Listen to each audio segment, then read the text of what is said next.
ڈیرہ غازی خان سے ہی ایک اور خبر شامل کرتے ہیں، جہاں ABC نیوز کی ڈسٹرکٹ رپورٹر امیر محمد کی رپورٹ کے مطابق حکومت پنجاب کی ہدایت پر ترقیاتی منصوبوں میں شفافیت اور اعلیٰ معیار کو برقرار رکھنے کا فیصلہ۔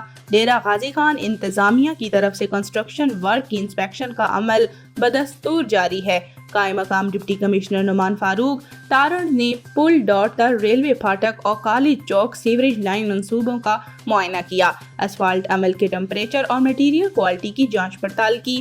2.35 کلومیٹر پل ڈاٹ تر ریلوے پھاٹک روڈ پر اسفالٹ عمل کو تیز کرنے کی ہدایت کرتے ہوئے انہوں نے کہا کہ اسفالٹ اور سیوریج منصوبہ کے پائپوں کی ٹیسٹ رپورٹس کے مطابق میٹیریل استعمال کیا جائے۔